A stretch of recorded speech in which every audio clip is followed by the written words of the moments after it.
Calvert, the Director of Recruitment and Retention for Bedford County Public Schools. We are here today to give parents in the community a glimpse into what learning for grades 7 through 12 students look like from the perspective of our teachers, who have put a tremendous amount of time and energy to ensure our BCPS students are successful in this brand new learning module. So with me today is Melissa Newman, who's currently teaching Math 7 and 8 with our Bedford Connects program, which is our 100% virtual option, and Shelly Kist, who is currently serving as a learning coach and a Spanish teacher at Stanton River High School, and is seeing each cohort of students 2 days a week in person in our hybrid model. Also with me is Sherry Weiss, our Supervisor of Professional Learning. So at this time, I'm going to turn it over to Sherry to explain more details. Thanks, Dr. Calvert. Before we start asking questions of our guest teachers tonight, I really just wanted to make sure that our families and community are aware that all of our teachers, grades pre-K through 12, had the opportunity to participate in a training module this summer to ensure that all of our teachers explored best practices for blended and virtual instruction. And through this training, teachers were able to examine best practices for both instructional planning and delivery as they thought about how they could best engage students in the learning process. Teachers were able to explore various technology tools and assessment strategies to determine what would be the most appropriate to meet the unique learning needs of their student population. Teachers were able to explore were appropriate for teachers to incorporate this school year, regardless of whether they were going to be teaching in the hybrid model where they got to see students face-to-face, whether they were teaching in the 100% virtual instruction, or a combination of the two. Our teachers in grades 7 through 12 also received training to learn about their responsibilities as serving as a learning coach, since this was a new component within the hybrid learning schedule. Provided support as we work to not only support the academic needs of our students, but also nurture their social and emotional well-being. As you know, all students in grades 7 through 12 that are part of the hybrid model are assigned a learning coach, and the learning coach helps them with a variety of tasks. Some of those include helping them schedule their day, helping them set learning goals, and then also monitoring their academic progress. And lastly, Dr. Calvert, before we jump in with the questions, I just want to emphasize that the learning experiences that our secondary teachers have been creating and providing for our Bedford County students have been rich and meaningful. And we just really wanted to make sure that our families tonight had the opportunity to hear from several of our teachers so that they will know what's occurring during the 2021 school year and also how they can best support their student this school year so that they can be successful. Okay, thank you, Sherry. So we're going to get started with the questions. First question, can you describe what a typical day might look like for one of your secondary students? Well, in the 100% virtual school, a student will log into Canvas, and that occurs all throughout the day. We have students working as early as 7 o'clock all the way through the very, very last moments of the day. When they log into Canvas, on every teacher's homepage, we've all provided a pacing guide so that students know exactly what they'll be working on throughout the week. Some teachers make it available so that the students work on it every single day. Where other teachers leave it open and they're able to complete all of that week's worth of work by the end of the week. Those pacing guides provide rich activities such as ed puzzles, camis, flip grids, discussion boards. There's a variety of tools that we have learned through that professional development that we went through this past summer. And also there's different scheduled Zoom times that the teachers provide for students to interact with their class and with the teacher individually. Thank you. As for the hybrid learning model, our students typically arrive around 9:30. They report to their learning coach directly. When they arrive in their learning coach room, we have some routines in place, such as checking their email. They check the Flex Time Manager to see what appointments they may have scheduled by teachers for the day, as well as the opportunity to sign up for office hours and help sessions with their teachers.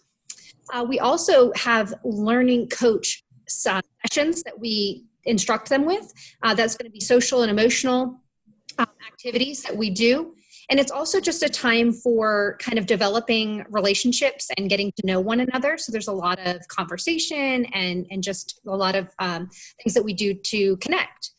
During that time, the learning coach will usually check the students' grades as well and discuss any grades that need to be worked on and kind of a plan for how they might go about that. And traditionally, the learning coaches will help the students create to-do lists for the day when the students kind of peruse their Canvas module activities for that day for each class. What are their must-dos before the day's end? Additionally, we have 3 course windows for the high school, 4 course windows for the 7th and 8th grade that they attend or that they work on during the course of the day. The course windows are, of course, when they specifically work on that course content. They may also, in that time, be visiting with their teachers for seminars or, as I mentioned, help sessions. And then we have additionally flex time and lunch in the middle of the day. And during the flex time, that might look pretty different from one room to another, but there's a lot of games and just a lot of fun that's being had with the students being allowed to kind of relax and connect a little more. Thank you. Thank you. It sounds like both, whether they're in the 100% remote or in the hybrid schedule, that there's some structured part of their day, but also quite a bit of flexibility for the students to determine what they're going to work on and how they're going to prioritize their tasks. So the next question asks you to kind of think about those meaningful relationships that we're building with students. So whether you're in that face-to-face classroom or in a virtual classroom, how have you all and your colleagues still worked to build those meaningful relationships with students and create that positive classroom culture, not only in the content classrooms, but then also, Shelley, when we think about the learning coach model, how are those meaningful relationships being formed? Yeah, absolutely. It's been actually a really wonderful experience with the learning coach model to develop those relationships. We, in the initial days, of course, did a lot of get to know you activities for one another, and then continued, as I mentioned, with those social and emotional activities, which provide a lot of discussion and a lot of just kind of introspection. We, during that flex time, have a great time doing all sorts of variety of activities, and the kids have really become a community. They enjoy being with one another. It's just really neat to see how we've connected as a unit. And then as far as the hybrid model goes for my content classes, you know, obviously I get the chance to see these kids a couple days a week. I call them in for regular seminars and stuff like that, and other teachers are doing the same. So we, of course, try to connect face to face, but we do our virtual sessions as well. And I know the staff are doing, you know, the regular email communication and so forth. And then trying to provide discussion boards and flip grids and other things that kids can connect student to student and the staff to student as well. That's excellent. I think that is one of the biggest questions that we had as teachers, how it was that we were going to develop relationships with students that we will never have in front of us. And so we just got creative. Zoom, of course, is the best way when we can have Zoom sessions and we get to know students. And oftentimes the Zoom sessions, just like in the regular classroom, kind of veer off topic a little bit, and then everybody just, you know, shares something about themselves. We also provide those breakout rooms in the Zoom sessions where students can continue to work together on different things, such as breakout rooms and just different activities, just like they would work collaboratively in the classroom. Also, we try to really put it out there that we care about the student, not just about their grade, have you turned in your work, but also we care about them as individuals. If we haven't heard from them for a couple of days, you know, it's more, are you doing okay? Is everything, you know, fine? And we've also developed that relationship with the parents, the families. We've come together as a team to try to develop those relationships within the classroom. And so for the first time, I feel like most teachers feel that the parents are part of that positive classroom environment just as much as the students are. That's really great to hear, you guys. Thank you so much for sharing. Thank you both. And you both mentioned already kind of the importance of communication, that communication has been really important with students and with your families already this year. But just kind of thinking through how you all have specifically communicated the learning expectations to the students and families this year so that they would know how to be successful, since so much about our school year has changed. How did you kind of equip your students and families to be successful this year?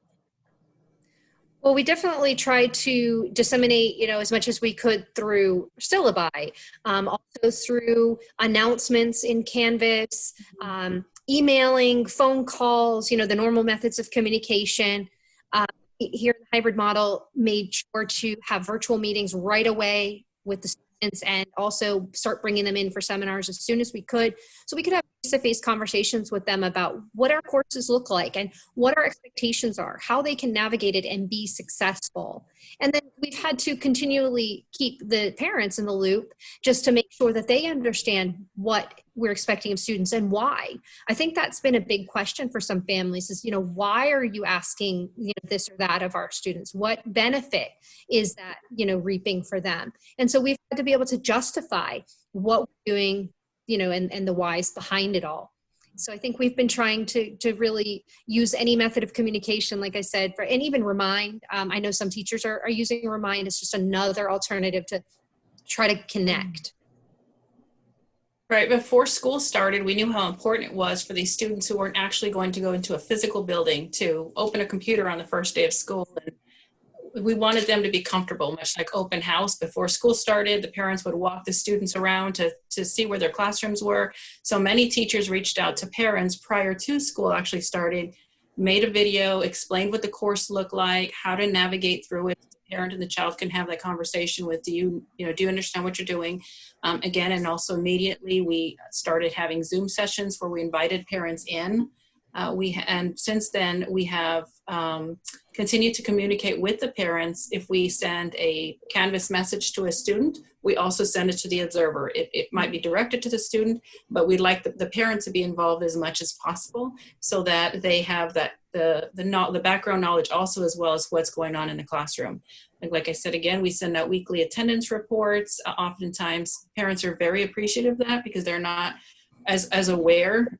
They see their students sitting on the computer all week. That doesn't mean that they're sitting in Canvas all week. So they're very appreciative of finding out, are their students on pace? So the more the teacher can put out there and help the parent understand this school that's completely different to all adults, they're very appreciative. And then on the other way, we have parents emailing us, calling us, texting us all the time, just asking, is my child on pace? How are they doing? And we've tried to make them feel as comfortable as we possibly can to let them know this is different. This is not like traditional school. You can pick up the phone at 2 o'clock and call us if you'd like to. It's, we do have office hours, but we are available all day for the students and for the parents. That's excellent. Thank you for all you guys are doing to communicate with our families. That's wonderful. So this may be a hard question, but tell me about your biggest success that you've had this year. I feel that our biggest success is how well the students are doing. They jumped in and they adapted so quickly. You had some students who came in, started day one like they've been doing this their entire schooling career. And then you had some students who had a little slower of a start, but once they caught on, they quickly did everything they could to try to get caught up, and they've been caught up since then. How well they have become self-advocates. Just seeing the students grow as people and as learners has been really, really great to see. And also the fact that they can feel that we care about them as individuals, that this is not just an online where you don't know your teacher. We've really got to know them. So that success has really come through as far as how well we feel the students are doing on their end. And they know that we're here for them on our end. Excellent. I actually have a hard time just picking one success. I knew you would. I knew you would. I have really seen a lot of blessings out of this, and I try to make sure to share those with the students and the parents. I think the self-advocacy is huge. These students have learned how to speak up when they don't understand and they need help. They've learned how to prioritize and manage their time. Skills that will take them so far beyond the high school, their work world, their maybe, university studies and whatnot. They'll be so much better equipped to handle their loads that they come to have. I think it's been really neat to see them kind of have to figure out how to navigate a little bit more on their own when they're not in a classroom being directed moment after moment. They've had to kind of figure out how to self-pace and keep on track. So that's been really kind of exciting to see from my perspective, at least. And as a learning coach, I think when I talk to my learning cohort of kids and other learning coaches and so forth, I think we're just blown away at the connections that we have made with our students. The learning coach model has been such an awesome thing. The kids love to see each other. They connect outside of school with group chats, and they play video games online, and they really know each other, and they were unlikely friends, combinations of kids that you wouldn't have expected to come together. Discipline-wise, it's just been a dream. The kids have just been respectful, and they want to be here, and they want to do their best. And so I just think that there are so many good things that we can pull from this and say, you know, this was a tough year, but we made the best of it. And I think the kids have shown kindness and perseverance and adaptability, and the staff as well. We've really come together as a county, and I think as a community, and I think it's a really, really, beautiful thing to celebrate. Aww. Thank you for sharing that. I think it's so important that we do take time to celebrate our successes, because we know it has been a challenging year to change for our students and our families and our staff. And so thank you both for sharing those successes that sometimes we don't take time to hear. And finally, kind of our last question that we'd like to end with is, what advice do you each have for our families as they're striving to support their students? This school year with so many things being different, what advice would you leave them with tonight? I think if I could speak from the blended format, I would say I think it would be very helpful if the students kept to a more school-like schedule when they're not physically in the building, because if they're sleeping in late and then work until 2 in the morning, their teachers are not available at that time to assist them when they have a question or a hang up. And so I think that it would be very helpful if they kind of kept to the more school hours to work, so we could work more hand in hand. Additionally, I think that it would be really beneficial for the students to really utilize their checklists, and if they're not provided a checklist, to create a to-do list so that they really knew what they needed to tackle day to day, or even if it's a week-long checklist, just make sure that they are on top of what they need. And finally, keep the lines of communication open.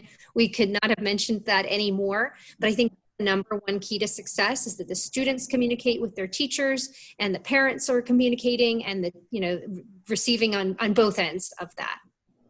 I completely agree with exactly what Shelley said. That communication is key. The advice that I give to parents is, if you have any questions or your student is struggling, they are not in this alone. We are here for them. We are still here to teach them. We're here to help them with the technology, with the content. We have wonderful staff throughout Bedford County that can help them. If we personally can't as teachers, we can direct them in the right area so that they could get the help they need. They do not have to feel alone. We are absolutely here. We have learned to be adaptable, flexible, understanding, as far as realizing that this is a completely different world. And also, I would give the advice to the parents that to really foster that relationship we have between the student, the teacher, and the parent, so that they could help us help their student. We can provide the content, we can provide the technology support. Oftentimes, we need the partnership on their end for them to help provide the motivation, help them stay on task, stay on pace, and ask those students those questions as far as, what your schedule looks like. So that partnership is something that I would think would be something that they really would be great at helping us out with. Melissa and Shelley, thank you so much, both of you, for giving us your time tonight and being willing to talk to us about the 2021 school year. We want to thank all Bedford County Public School grades 7 through 12 teaching staff for all that you have done this year to ensure our students' academic and social emotional needs are met. Parents and families, we hope that by sitting down with these two teachers tonight, that you feel you have gotten a glimpse into the virtual and/or face-to-face classroom to hear how your students are continuing to be challenged and supported by their teachers. Everyone is working extremely hard to ensure that your child is successful. Yes, parents and families, thank you for joining us on this episode of Parent University. And we just reiterate, if your student is struggling academically, please make sure that you reach out to either their teacher, their assigned learning coach, or the school counselor so that appropriate interventions can be designed. We really want to ensure that all students have the support they need to be successful this school year. And as always, thank you for all you do to encourage your student and for your continued support of Bedford County Public Schools. We hope you have a wonderful evening. Good night. Good night.